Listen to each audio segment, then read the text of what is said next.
आप सभी का हमारे YouTube चैनल इंग्लिश मार्गदर्शन में बहुत बहुत स्वागत है। अगर आपको हमारे वीडियो पसंद आते हैं तो वीडियो पर लाइक, शेयर एंड कमेंट जरूर करें तथा साथ ही साथ हमारे चैनल को सब्सक्राइब करें ताकि आने वाली अपडेट्स आपको समय पर मिलती रहें। यदि आपने हमारे अभी previous videos basics of English part 1 नहीं देखा है, पार्ट 2 एंड पार्ट 3, तो एक बार जाएँ, उनको ज़रूर देखें। आज जो हम टॉपिक डिस्कस करने वाले हैं वो हमारा टॉपिक रहेगा टाइम एंड टेंस। अक्सर करके थोड़ा सा डिबेट रहता है कि there is any difference between time and tense. इस बात को भी डिस्कस करेंगे। कुछ ग्रामरियंस कहते हैं कि बोथ आर डिफरेंट कॉन्सेप्ट्स और कुछ कहते हैं there is no difference, both are same concept. तो दोनों को लेकर चलेंगे। हम थोड़ा सा समझते हैं। एक बार थोड़ा सा हम टाइम को डिफाइन करें। What is time?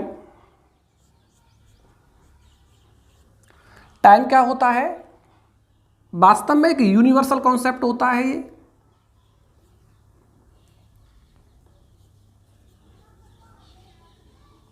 टाइम क्या होता है? एक यूनिवर्सल कॉन्सेप्ट होता है। साथ ही साथ ये क्या होता है? एक नॉन ग्रामेटिकल टर्म होता है। क्या होता है? Non grammatical term. और इसका अपना कोई लैंग्वेज से कोई रिलेशन नहीं होता है। No relation with language. जब आपसे हम कहें 7 days 30 minutes या फिर 1 month, तो क्या यहां पर कोई ग्रामेटिकल टर्म है? कोई टर्म नहीं है। लेकिन हम क्या डिनोट कर पा रहे हैं? इससे टाइम डिनोट कर पा रहे हैं। एक बार थोड़ा सा टाइमलाइन ड्रॉ कर लेते हैं। अगर हम थोड़ा सा टाइमलाइन ड्रॉ करें,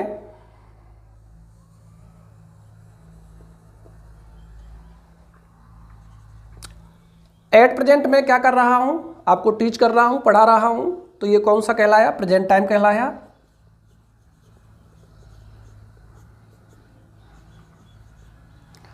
जो हमने कल किया था वो हमारे लिए आज क्या बन चुका है? पास्ट बन चुका है। या फिर आप कह सकते हो कि जो बीता हुआ प्रेजेंट है वही हमारे लिए क्या बन गया है? पास्ट बन गया है। और जो आने वाला कल है वो हमारे लिए क्या रहेगा? फ्यूचर टाइम रहेगा। इट मीन्स आप क्या कर सकते हो? टाइम को बांट सकते हो कितनी कैटेगरीज में? 3 कैटेगरीज में, present time, past time and future time. अब थोड़ा सा आगे बढ़ते हैं, आगे समझते हैं। अब थोड़ा सा आपको डिफाइन कर लेना चाहिए टेंस को। टेंस क्या होता है? टेंस वास्तव में कुछ नहीं होता। Tense is a form of verb. ये वास्तव में क्या होती है? क्रिया की ही एक अवस्था होती है जो क्या दिखाती है? Which shows time of an action and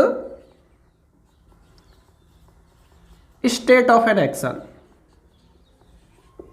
अर्थात कहने का मतलब ये है, जो टेंस है वास्तव में कुछ नहीं है। ये क्या है भाई? एक फॉर्म ऑफ वर्ब है जो आपको क्या चीज दिखा रही है? एक तो time of an action show करा रही है। क्या शो करा रही है? Time of an action. और साथ साथ में क्या शो करा रहा है भाई? State of an action. अब थोड़ा सा समझते हैं। टाइम ऑफ एन एक्शन क्या होता है? जब बात करें हम किसकी? टाइम ऑफ एन एक्शन की, तो टेंस हमने क्या डिफाइन किया? क्रिया की एक अवस्था होती है, फॉर्म ऑफ वर्ब होती है जो क्या दिखाता है? Time of an action. अर्थात कोई एक्शन कब हुआ, किस समय में हुआ, और ये हम डिफाइन कर चुके हैं कितने भागों में? प्रेजेंट टाइम,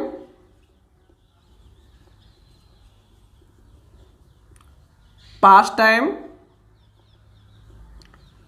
और फ्यूचर टाइम। अगर बात करें हम किसकी? स्टेट ऑफ एन एक्शन की, तो ये कुल मिलाकर कितने भागों में बढ़ता है? 4 भागों में। एक क्या होता है? Indefinite action. और क्या होता है भाई? Continuous action. और क्या होता है? Perfect action. और क्या होता है? Perfect continuous action. It means you can define time of an action in 3 types: present time, past time and future time, while you can define state of an action in 4 types: indefinite action, continuous action, perfect action and perfect continuous action. Let us discuss one by one.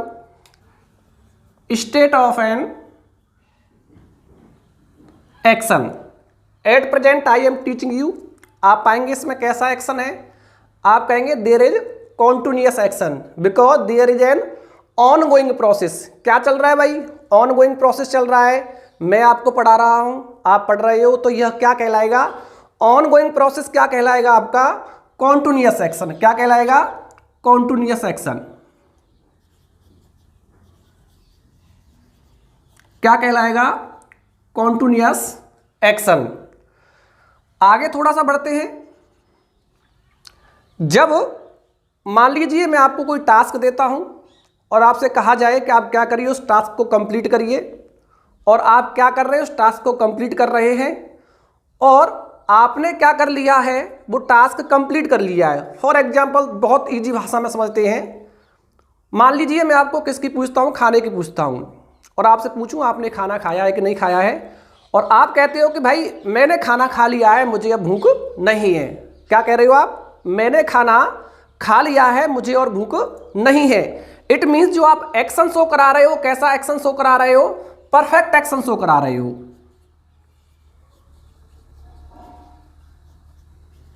अर्थात क्या? Complete action. और किसमें complete action भाई? In present.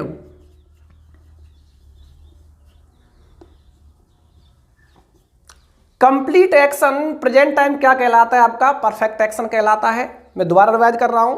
मैंने आपसे पूछा कि आपको खाना खाना है, आपने कहा कि भाई मैं खाना खा चुका हूं, मुझे भूख नहीं है। इट मीन्स ये कैसा एक्शन शो करा रहा है?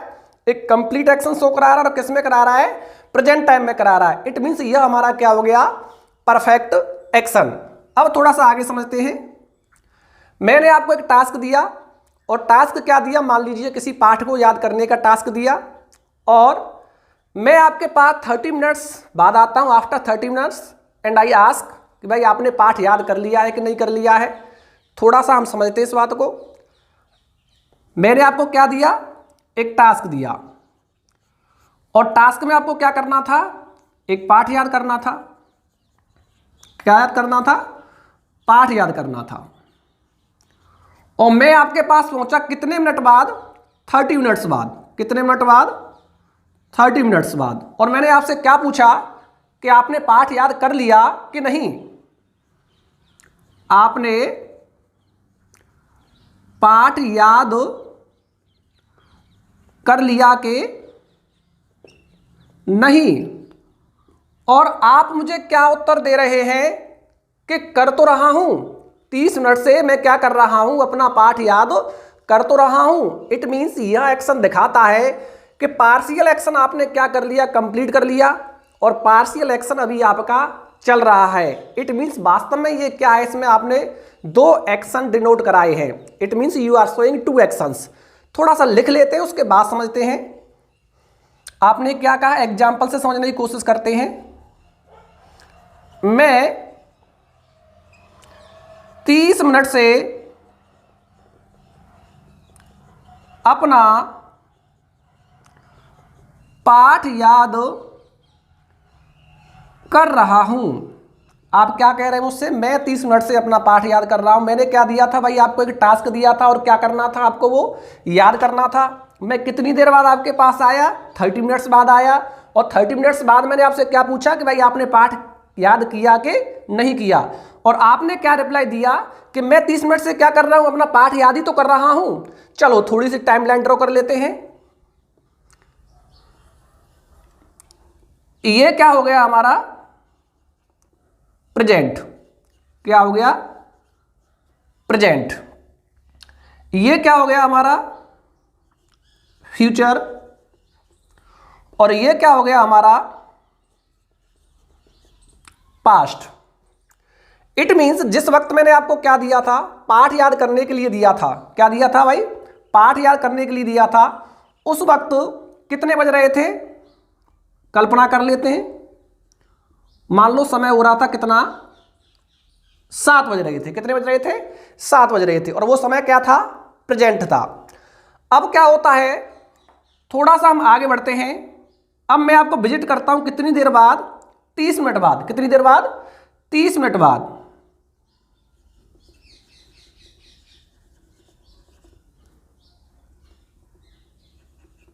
कितनी देर बाद विजिट कर रहा हूं मैं, 30 मिनट बाद। यानी जो यह जो 30 मिनट है, अब ये क्या बन चुका है आपके लिए, पास्ट बन चुका है। यानी 30 मिनट्स क्या हो चुके हैं, वो कंप्लीट हो चुके हैं। क्या आपने पाठ याद करना बंद कर दिया है, इट मींस ये क्या बन चुका है भाई, हमने क्या बोला, complete action in present time. क्या, complete action in present time. अब थोड़ा सा यहां पर डाउट क्रिएट होगा कि भाई कोई एक्शन प्रेजेंट टाइम में कंप्लीट कैसे हो जाएगा, एक्शन तो कहां कंप्लीट होता है, पास्ट टाइम में कंप्लीट होता है। बिल्कुल सही बात है।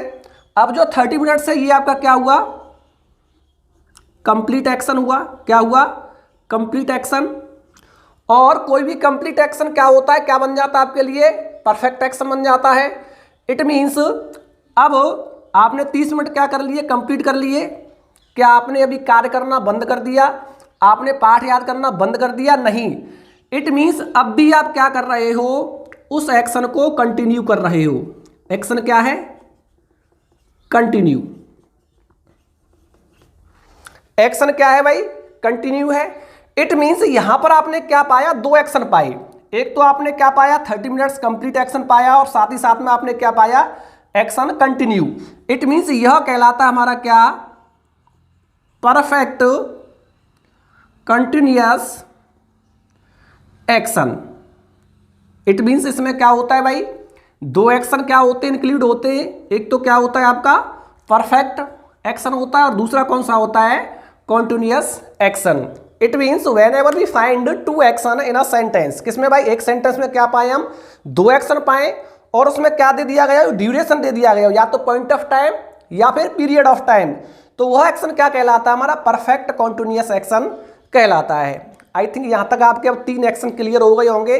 अब थोड़ी सी एक समस्या आई, आपने कहा कि इंडेफिनिट एक्शन तो आपने डिफाइन नहीं किया है। कौन सा एक्शन डिफाइन नहीं किया है, इंडेफिनिट एक्शन। चलो मैं एक एक करके थोड़ा सा सेंटेंस लिख लेता हूं, तो चीजें अपने आप क्लियर हो जाएंगी।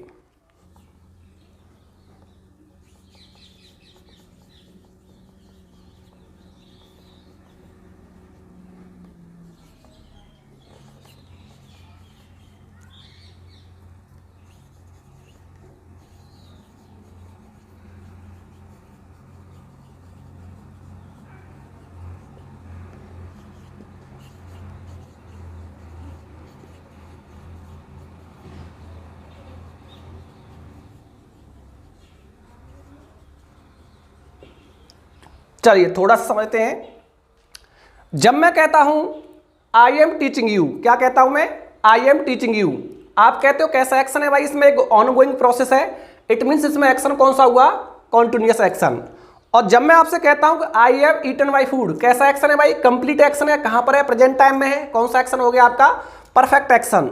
और जब मैं कहता हूं क्या, I have been learning my lesson, अभी यहां पर मैंने क्या ऐड नहीं किया है, कोई भी टाइम ड्यूरेशन ऐड नहीं किया है। अब मैं क्या कर दूं, इसमें एक टाइम ड्यूरेशन ऐड कर दूं और लिख दूं फॉर 30 मिनट्स। क्या लिख दिया मैंने, फॉर 30 मिनट्स। अब यहां पर आप क्या पाओगे, इसमें 2 एक्शन पाओगे। कितने एक्शन है भाई, इसमें 2 एक्शन है। इट मींस एक एक्शन क्या हो चुका है, पार्शियली कंप्लीट, और एक एक्शन क्या है, अभी ऑनगोइंग प्रोसेस है। इट मींस कौन सा एक्शन हो गया इसमें, परफेक्ट कॉन्टिन्यूअस एक्शन। अभी हम फाइंड आउट कर रहे थे कि हमारा एक एक्शन छूटा हुआ है। क्या छूटा हुआ है, एक एक्शन छूटा हुआ है। थोड़ा सा लिखते हैं, एक और लिख लूं मैं सेंटेंस।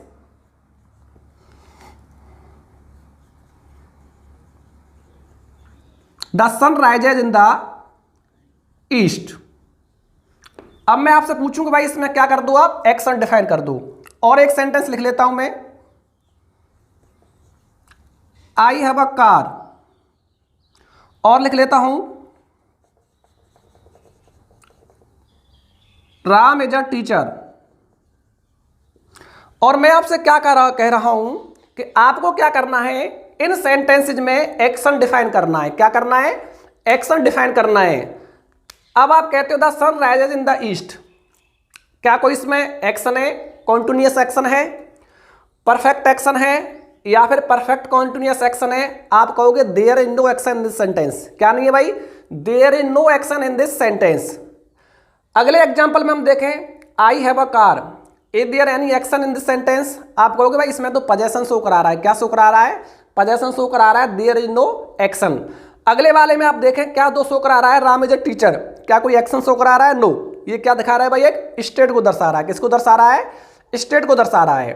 तो इट मीन्स ऐसे सेंटेंस जिसमें हम क्या नहीं कर पाते, एक्शन डिफाइन नहीं कर पाते, ऐसे सेंटेंस क्या ना कर पाए जिनमें हम एक्शन डिफाइन ना कर पाए, वो हमारा क्या कहलाता है, इंडेफिनिट एक्शन। क्या कहलाता है, इंडेफिनिट एक्शन। कहने का मतलब जिस सेंटेंस में हम क्या ना कर पाए, कोई एक्शन डिफाइन ना कर पाए, बल्कि हम क्या बताएं, किसी जनरल ट्रुथ को बताएं, किसी हैबिट को बताएं, डेली रूटीन को बताएं, यूनिवर्सल ट्रुथ को बताएं, वो हमारा क्या कहलाता है, इंडेफिनिट एक्शन कहलाता है। आई थिंक अब यहां पर दोनों चीजें क्लियर हो गई होंगी आपकी, time of an action and state of an action. किसी भी वर्ब की 4 स्टेट हो सकती हैं, किसी भी वर्ब की क्या हो सकती है भाई, 4 स्टेट हो सकती हैं। कौन कौन सी हो सकती हैं, वो वर्ब इंडेफिनिट एक्शन में आपको मिल सकती है, कॉन्टिन्यूअस एक्शन में मिल सकती है, परफेक्ट एक्शन में मिल सकती है, और परफेक्ट कॉन्टिन्यूअस एक्शन में मिल सकती है। अब थोड़ा सा आगे चलते हैं। तो टेंस को आप डिवाइडेशन करते हो किसमें, प्रेजेंट टेंस में, पास्ट टेंस में और फ्यूचर टेंस में।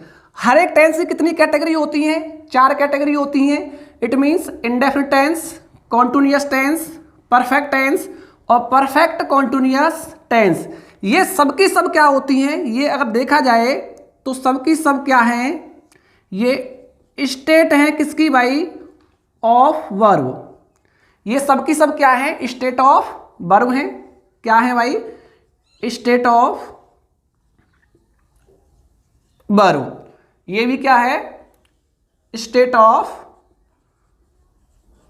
वर्ब। इट मीन्स किसी भी सेंटेंस का किस में होना, प्रेजेंट इंडेफिनिट टेंस में होना, डिफाइन करेगा क्या, स्टेट ऑफ वर्ब। क्या डिफाइन करेगा, स्टेट ऑफ वर्ब। कोई भी एक्शन कॉन्टिन्यूअस है, कोई परफेक्ट है या फिर परफेक्ट कॉन्टिन्यूअस है, ये सारी चीजें कौन दर्शाएगा, स्टेट ऑफ वर्ब। अब थोड़ा सा आगे बढ़ते हैं, समझते हैं कि कोई भी एक्शन कब इंडेफिनिट में होता है, कब कॉन्टिन्यूअस में होता है, कब परफेक्ट में होता है, और कब हम फाइंड आउट करेंगे कोई भी सेंटेंस हमारा किस टेंस का है। अब सबसे बड़ी समस्या रहती है अक्सर करके हिंदी मीडियम के विद्यार्थियों के लिए, हम क्या करते हैं, टेंसेज याद करने का तरीका क्या रहता है, परिभाषा डेफिनेशन याद कराई जाती है हमें। किसी भी सेंटेंस के अंत में तायती है, ते हैं आता है, तो वो क्या रहेगा, हमारा प्रेजेंट इंडेफिनिट टेंस रहेगा।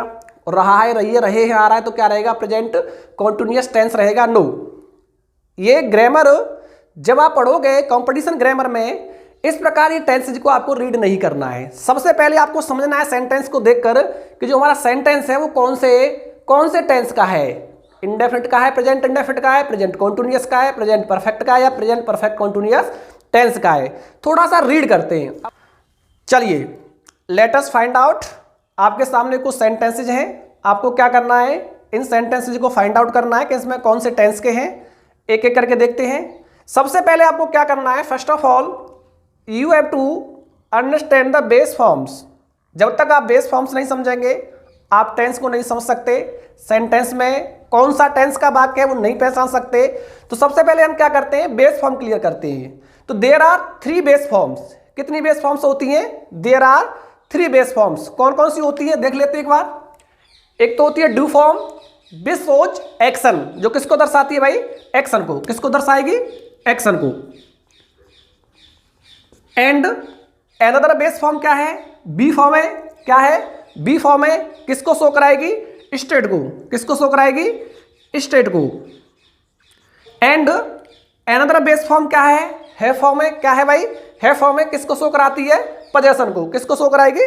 पोजेशन को।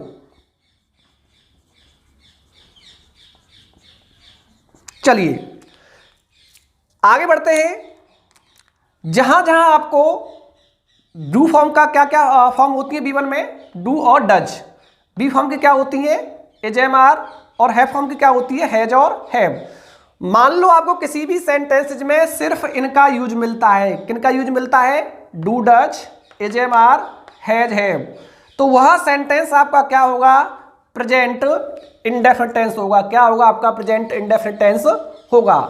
और यदि कहीं भी आपको क्या मिलता है? B2 का जिक्र मिलता है। किसका जिक्र मिलता है? B2 का जिक्र मिलता है, अर्थात डिड का, बाजवर का, या फिर किसका? हेड का। वह आपका टेंस कौन सा होगा? Past indefinite tense. अब आगे बढ़े थोड़ा सा हम। अब आपको मान लो इसका जिक्र मिले और किसका जिक्र मिले? परफेक्ट का भी जिक्र मिले। अब उसे हम डिफाइन कैसे करें? तो सबसे पहले थोड़ा सा हम इसको क्लियर कर लेते हैं, इस सेक्शन को। चलिए समझते हैं। मान लीजिए आपको एक सेंटेंस मिल जाता है, यहां समझते हैं पहले थोड़ा सा। एक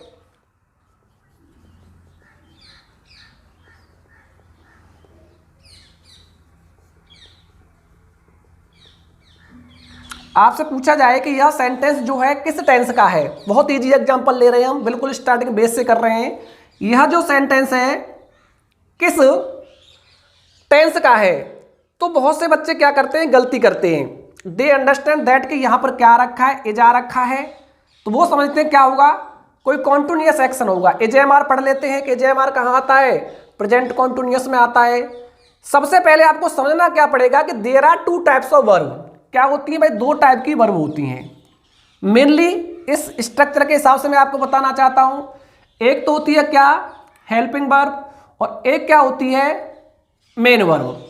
अब आपको थोड़ा सा समझना पड़ेगा what is helping verb and what is main verb. जो क्या करे भाई? सेंटेंस निर्माण में किसकी सहायता करे? मेन वर्ब की सहायता करे। वो क्या कहलाती है? हेल्पिंग वर्ब कहलाती है। क्या करती है? That helps main verb in sentence formation.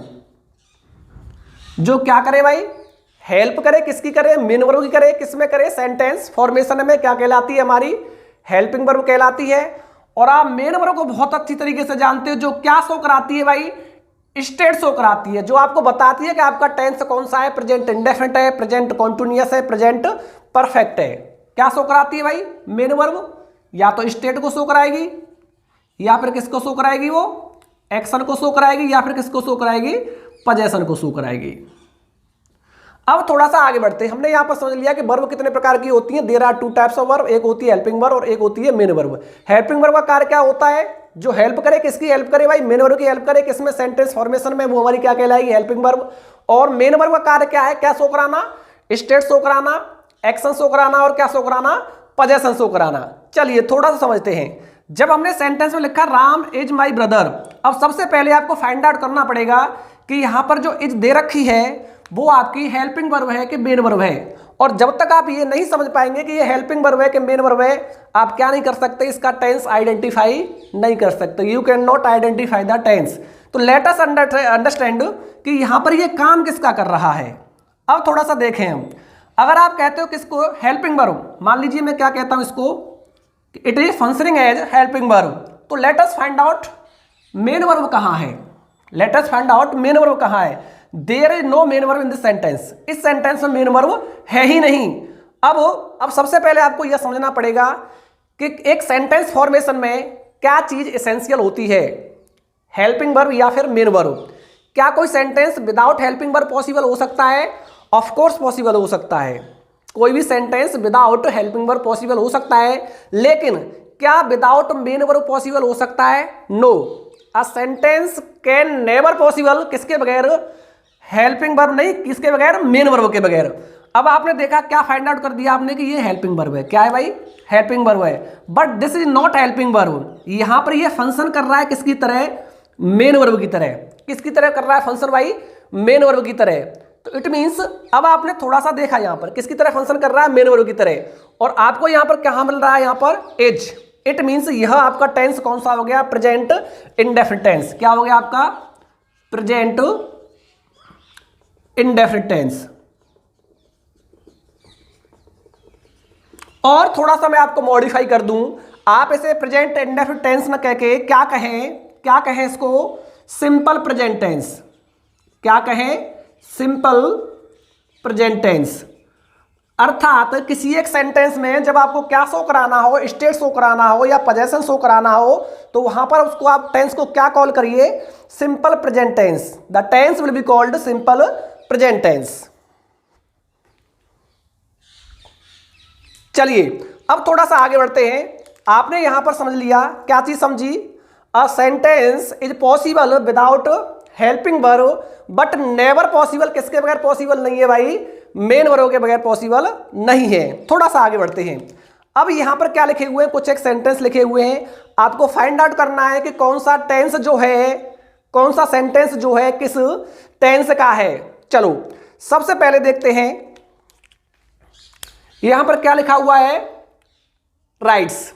अब आपको थोड़ा सा पता लगाना है, अगर आप इस स्ट्रक्चर में देखें, किस में देखें भाई, यहां पर चेक करिए क्या लिखा हुआ है, राइट्स। और आपको क्या करना है, इस स्ट्रक्चर में देखना है आप क्या जोड़ रहे हैं, डू में मेन वर्ब की फर्स्ट फॉर्म में क्या जोड़ रहे हो, एस या ई एस। ये क्या है, सब्जेक्ट आपका सिंगुलर है, आपने क्या जोड़ा, मेन वर्ब की फर्स्ट फॉर्म में एस या ई एस। अब यहां पर चेक करिए इसको, ये क्या जुड़ा हुआ है, डू में एस या ई जुड़ा हुआ है, इट मींस ये क्या है, मेन वर्ब की फर्स्ट फॉर्म है। अब आपका टेंस कौन सा हो गया, प्रेजेंट इंडेफिनिट टेंस। अब क्या कॉल करोगे आप इसको, क्या कॉल करोगे भाई, प्रेजेंट इंडेफिनिट टेंस। क्या बोलोगे, प्रेजेंट इंडेफिनिट टेंस। अब थोड़ा सा आगे बढ़ते हैं। आगे आपने देखा क्या दे रखा है ये, अब इसमें दो वर्ब हैं। हमने ऑलरेडी डिफाइन कर लिया कि जो वर्ब होती है, एक तो क्या होती है हेल्पिंग वर्ब और एक क्या होती है main verb. It means in this sentence ये किसका कार्य कर रही है, हेल्पिंग वर्ब का, और ये किसका कार्य कर रही है, मेन वर्ब का। अब थोड़ा सा समझते हैं, आपने क्या देखा यहां पर, एज। अब यहां पर आप फाइंड आउट करोगे, क्या फाइंड आउट करोगे, एज। इट मींस यह किसको शो करा रहा है, प्रेजेंट को। किसको शो करा रहा है, प्रेजेंट को। तो अब ये क्या हो गया आपका, प्रेजेंट।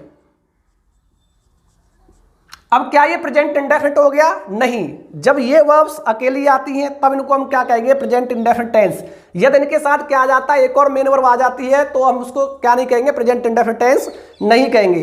अब आप देखेंगे क्या जुड़ा हुआ है, बी वन में आईएनजी, और आईएनजी आप किस में जोड़ते हो, कॉन्टिन्यूअस। तो कौन सा हो गया ये, प्रेजेंट कॉन्टिन्यूअस टेंस। अब थोड़ा सा आगे बढ़ते हैं। अब यहां पर हैज क्या है, सबसे पहले तो आपको ये पता लगाना पड़ेगा कि हैज जो है काम किसकी तरह कर रही है। हैज जो है वो एक हेल्पिंग वर्ब है कि एक मेन वर्ब है। अब थोड़ा सा देखिए इसको, हैज क्या है भाई, कोई हेल्पिंग वर्ब है, नो, यह हेल्पिंग वर्ब नहीं है, यह क्या है, एक मेन वर्ब है। क्यों है मेन वर्ब, आपने यहां पर लिखा हुआ है, एक सेंटेंस हेल्पिंग वर्ब का काम होता है क्या करना, सहायता करना मेन वर्ब की। अब यहां पर तो कोई भी और मेन वर्ब नहीं है, इट मींस यह खुद ही क्या काम कर रही है, मेन वर्ब का कार्य कर रही है। इट मींस अब थोड़ा सा यहां पर आकर देखें, अब आपने देखा कि वहां पर क्या दे रखा है, हैज दे रखा है। यहां पर आकर चार्ट में चेक करें, अब हैज यहां पर है, इट मींस ये टेंस कौन सा हो गया आपका, प्रेजेंट इंडेफिनिट टेंस। कौन सा हो गया आपका, प्रेजेंट इंडेफिनिट टेंस। आप इसको वास्तव में प्रेजेंट इंडेफिनिट न कह के क्या कह सकते हैं, यहां पर आपने लिखा है सिंपल प्रेजेंट टेंस। क्या लिख सकते हो आप इसको, सिंपल प्रेजेंट टेंस। अब थोड़ा सा आगे बढ़ते हैं, इसको चेक करें। अब हैज, हैज कहां पर दे रखा है, चेक करें इसमें, हैज किस में है, प्रेजेंट में है। इट मींस ये क्या हो गया आपका, प्रेजेंट। अब थोड़ा सा आगे बढ़े, फिनिश्ड। फिनिश्ड क्या है, मेन वर्ब की थर्ड फॉर्म है। क्या है भाई, मेन वर्ब की थर्ड फॉर्म है। और मेन वर्ब की थर्ड फॉर्म कहां आती है, चेक करें इसमें, यानी परफेक्ट टेंस में। तो अब आपका ये क्या हो गया, प्रेजेंट परफेक्ट टेंस। अब थोड़ा सा आगे बढ़े, अब आपने चेक किया क्या है, हैज। क्या है, हैज। यहां पर चेक करें, ये रहा आपका प्रेजेंट। क्या रहा, प्रेजेंट। अब थोड़ा सा आगे बढ़े, क्या दे रखा है, बीन। क्या दे रखा है, बीन। अब चेक करें इसमें बीन कहां आ रहा है भाई, बीन कहां आ रहा है, B3 यानी परफेक्ट। ये क्या हो गया आपका, प्रेजेंट परफेक्ट। अब थोड़ा सा आगे बढ़े, क्या दे रखा है, B1 में आईएनजी फॉर्म। अब कहां पर आईएनजी फॉर्म, चेक करें भाई, ये आईएनजी फॉर्म यानी कॉन्टिन्यूअस। अब ये कौन सा टेंस हो गया आपका? Present perfect continuous tense. आगे बढ़े, अब ये आपका क्या है? B2। क्या है? B2। अब चेक करें B2 कहां पर आता है? सेकंड फॉर्म ऑफ वर्ब कहां पर आता है भाई? इसमें आता है। इट मींस ये आपका क्या हो गया? केवल जब आपको क्या मिलती है? सेकंड फॉर्म ऑफ वर्ब मिलती है, वो हमारा टेंस कौन सा होता है? Past indefinite tense. कौन सा हो गया आपका? Past indefinite tense. आगे बढ़ते हैं, ये क्या है? चेक करें इसको भाई। हेड कहां मिल रहा है बेटा आपको? हेड एक तो यहां मिल रहा है हमें हेड, और एक क्या मिल रहा है? Head. But there is difference. ये जो हेड है ये क्या है आपकी? B2 है, सेकंड फॉर्म ऑफ वर्ब है, और ये जो हेड है क्या है? थर्ड फॉर्म ऑफ वर्ब है। अब यहां पर कभी भी थर्ड फॉर्म ऑफ वर्ब अकेले नहीं आती है, कभी भी थर्ड फॉर्म ऑफ वर्ब अकेले नहीं आती है। इट मींस यहां पर ये कार्य कर रहा है किसका? हेल्पिंग वर्ब का। किसका? हेल्पिंग वर्ब का। अब देखेंगे तो आप पाएंगे यहां पर ये वास्तव में क्या है भाई? क्या है? एक हेल्पिंग वर्ब है। तो इट मींस यह क्या हो गया आपका? पास्ट। क्या हो गया? पास्ट। अब थोड़ा सा आगे चेक करेंगे, लेफ्ट। ये क्या है? B3 है, third form of main verb है। इट मींस ये हो गया पास्ट परफेक्ट टेंस। आगे बढ़ेंगे, अब यहां पर सिर्फ मिला है आपको हेड। अब आप इस हेड को सबसे पहले आपको सोचना पड़ेगा कि आपका जो हेड है वो कार्य किसका कर रहा है? हेल्पिंग वर्ब का कर रहा है, मेन वर्ब का कर रहा है? चलो थोड़ा सा चेक करते हैं। मान लो अगर ये कार्य कर रहा है किसका? हेल्पिंग वर्ब का, तो इसका मतलब इसके साथ और क्या आनी चाहिए? एक मेन वर्ब आनी चाहिए।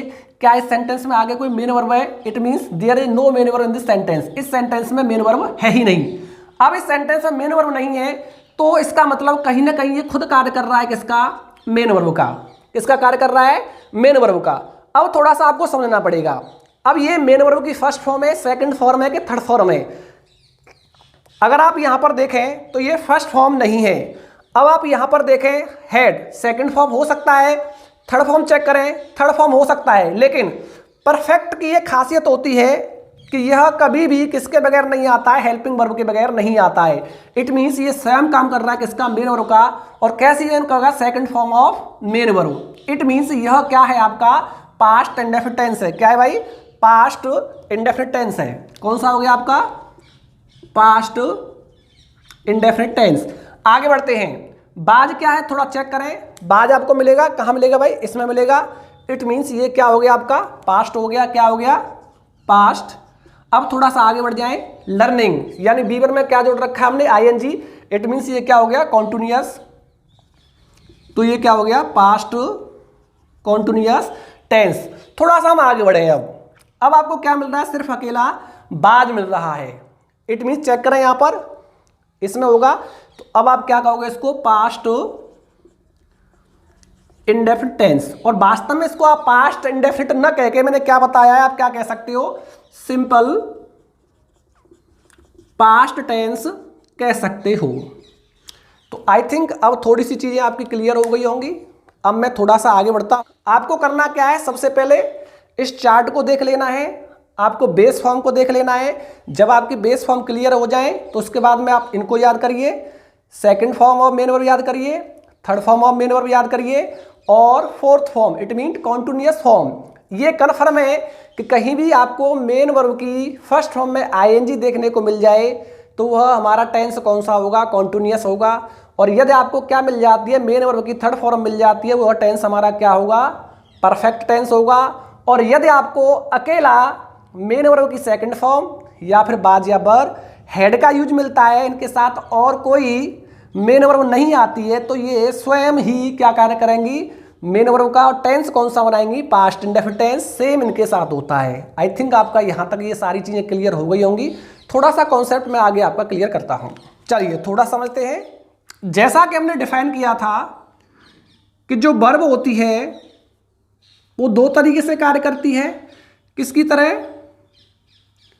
हेल्पिंग वर्ब, और किसकी तरह? Main verb. और हमने आपको बताया था हेल्पिंग वर्ब का कार्य क्या होता है भाई? सेंटेंस निर्माण में किसकी सहायता करना? मेन वर्ब की सहायता करना। किसकी? To help main verb. और मेन वर्ब का कार्य क्या होता है? क्या शो कराना? स्टेट, एक्शन और पोजेशन। तो थोड़ा सा समझ लेते हैं। जब हम जिक्र करते हैं किसका? AJMR हैज, हैव, हैड और बाज और बर का। तो थोड़ा सा आपको समझना पड़ेगा कि ये जो आपको वर्ब्स दिखाई दे रही हैं ये हेल्पिंग वर्ब हैं कि मेन वर्ब हैं। इट मीन्स अभी आप इनको डिफाइन नहीं कर सकते। मैं आपसे पूछ लूँ कि ये हेल्पिंग वर्ब है कि मेन वर्ब है, आप मुझे बताइए, यू कैन नॉट जज। जब तक आप क्या नहीं करोगे कि सेंटेंस में इनको यूज नहीं करोगे तब तक आप मुझे नहीं बता सकते कि ये कार्य हेल्पिंग वर्ब का कर रही है कि मेन वर्ब का कर रही हैं। तो थोड़ा सा मैं आपको समझा दूं, these verbs can function in a sentence both as helping verb and main verb. This is the speciality of these verbs कि ये दोनों की तरह कार्य कर सकती हैं, ये हेल्पिंग वर्ब की तरह कार्य कर सकती हैं और साथ ही साथ किसकी तरह कार्य कर सकती हैं, मेन वर्ब की तरह कार्य भी कर सकती हैं। किसी भी सेंटेंस में किसका होना कंपलसरी है, मेन वर्ब का होना क्या होता है भाई, कंपलसरी होता है। क्या होता है, कंपलसरी होता है। यानी विदाउट मेन वर्ब के एक सेंटेंस पॉसिबल नहीं होता है।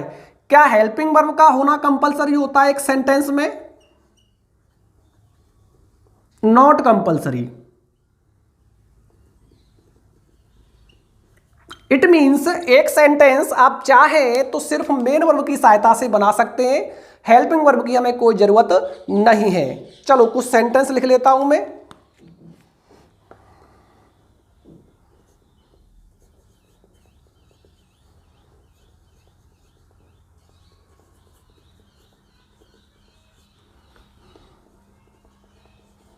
तो अब इस सेंटेंस में आपको खुद आइडेंटिफाई करना है कि जो हैज है वो कार्य हेल्पिंग वर्ब का कर रहा है कि मेन वर्ब का कार्य कर रहा है।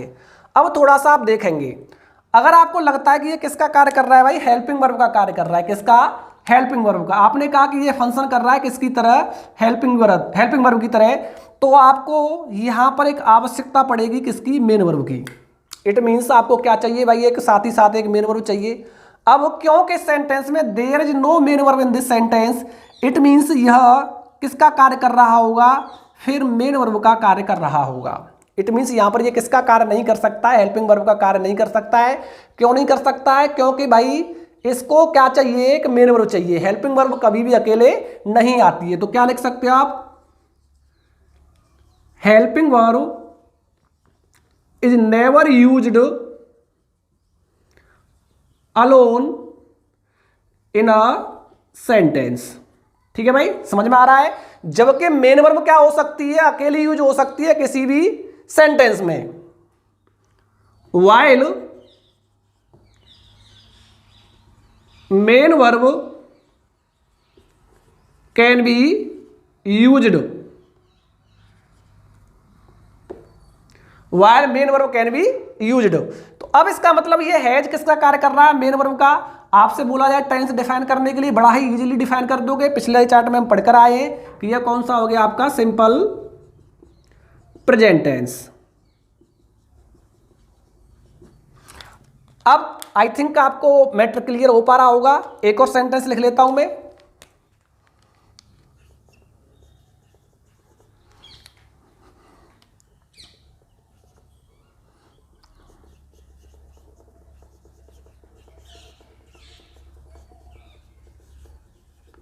आपसे पूछा जाए कि हेड जो है किसका कार्य कर रहा है, now you can easily define कि हेड जो है किसका कार्य कर रहा है भाई, मेन वर्ब का कार्य कर रहा है। क्यों कर रहा है, हेल्पिंग वर्ब का क्यों नहीं कर रहा, क्योंकि इसमें कोई भी मेन वर्ब नहीं दे रखी है। इट मीन्स यह स्वयं क्या है, मेन वर्ब का कार्य कर रहा है। टेंस डिफाइन किया जाए तो कौन सा हो गया आपका, सिंपल पास्ट टेंस। तो यहां से कॉन्क्लूजन क्या निकलता है, यहां से जो आपका कॉन्क्लूजन निकलता है वो कॉन्क्लूजन ये निकलता है कि ये जो आपको वर्ब दिखाई दे रही हैं ये क्या बन सकती हैं, मेन वर्ब की तरह यूज भी हो सकती हैं। आप क्या लिखोगे, क्या कॉन्क्लूजन निकाला आपने, तो नोट डाल के लिखोगे यहां पर। ये क्या है, जो भी आपको वर्ब्स दिखाई दे रही हैं, all the ever verbs can be used both as helping verb and main verb. ये जो वर्ब है बेटा, ये जो वर्ब है ये किसकी तरह यूज हो सकती हैं, हेल्पिंग वर्ब की तरह भी यूज हो सकती है और साथ ही साथ किसकी तरह यूज हो सकती हैं, मेन वर्ब की तरह यूज हो सकती हैं। जब ये किसकी तरह यूज होती है भाई, हेल्पिंग वर्ब की तरह यूज होती हैं, तो ये किसी और टेंस को बनाती हैं, और जब ये किसकी तरह यूज होती है, मेन वर्ब की तरह यूज होती हैं, तो ये किसी और टेंस को बनाती हैं। आई थिंक यहाँ तक आपकी चीजें क्लियर हो चुकी होंगी। चलो अब थोड़ा सा आगे बढ़ते हैं। आई थिंक सेंटेंस आइडेंटिफिकेशन को लेकर आपके सारे डाउट्स क्लियर हो चुके होंगे। कोई सेंटेंस जो है किस टेंस का है आप इजीली पिक कर सकते हो। एक कॉन्सेप्ट रह गया था, कौन सा, टाइम एंड टेंस का।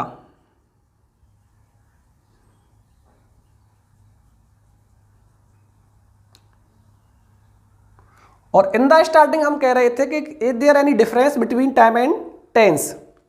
लेट अस अंडरस्टैंड कि भाई टाइम और टेंस में क्या कोई डिफरेंस हो सकता है। फर्स्ट चीज, first of all, no action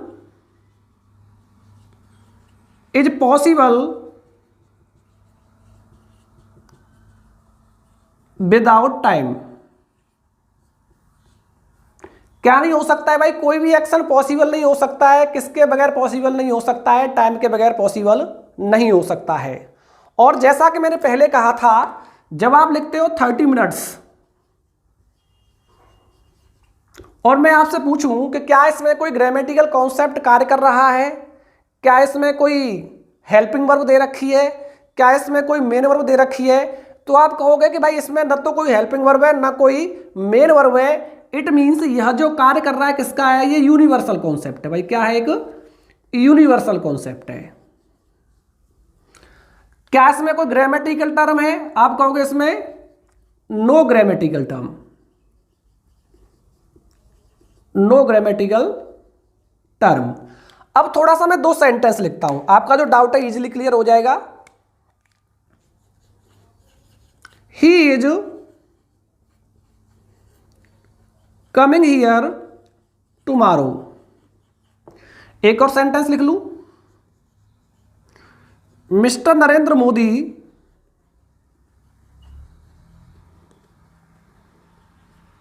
leaves for America next month. I think दो एग्जांपल ले रहा हूं मैं, आप इजीली यहां से क्या कर सकते हो, फाइंड आउट कर सकते हो टाइम और टेंस में क्या डिफरेंस होता है। अब यहां पर मैं आपसे पूछूं कि यह जो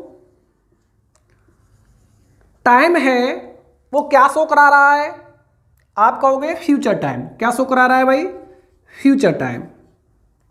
क्या शो करा रहा है, फ्यूचर टाइम। और जब हम सेंटेंस की फॉर्मेशन की बात कर रहे हैं तो यह आप कौन से टेंस में बना रहे हो, थोड़ा चेक करो इसको। आप कहोगे कौन सा, प्रेजेंट कॉन्टिन्यूअस टेंस। किसमें, तो इट मीन्स जब आप सेंटेंस का मीनिंग देखते हो, पढ़ते हो, सेंस निकालते हो, तो यह टाइम शो कराता है किसको, फ्यूचर को। लेकिन जब आप इसको फॉर्मेशन में बनाते हो तो यहां पर आप कौन सा टेंस यूज कर रहे हैं, present continuous tense. It means यहां पर आप इजीली फाइंड आउट कर पा रहे हो कि टाइम और टेंस में क्या डिफरेंस होता है। टेंस इसका कौन सा हो गया, प्रेजेंट कॉन्टिन्यूअस, और टाइम क्या हो गया इसका, फ्यूचर टाइम। अगला सेंटेंस देखते हैं, थोड़ा सा आप यहां पर देखो इसको। अब आप जब इसको देखते हो तो आपकी जो वर्ब है वो क्या डिफाइन करती है, प्रेजेंट इंडेफिनिट टेंस। क्या डिफाइन करती है भाई, प्रेजेंट इंडेफिनिट टेंस। लेकिन जब आपसे हम टाइम डिफाइन कर पाते हैं, क्या डिफाइन करवाते हैं, टाइम, तो यह क्या शो कराता है, फ्यूचर टाइम। इट मीन्स अब आपको समझ में आ रहा होगा कि भाई टेंस क्या होता है, ग्रामेटिकल कॉन्सेप्ट होता है। क्या होता है, एक ग्रामेटिकल कॉन्सेप्ट होता है, जबकि टाइम क्या होता है, एक यूनिवर्सल कॉन्सेप्ट होता है। तो यहां से क्लियर हो पा रहा है ये क्या होता है भाई, टेंस आपका ग्रामेटिकल कॉन्सेप्ट होता है।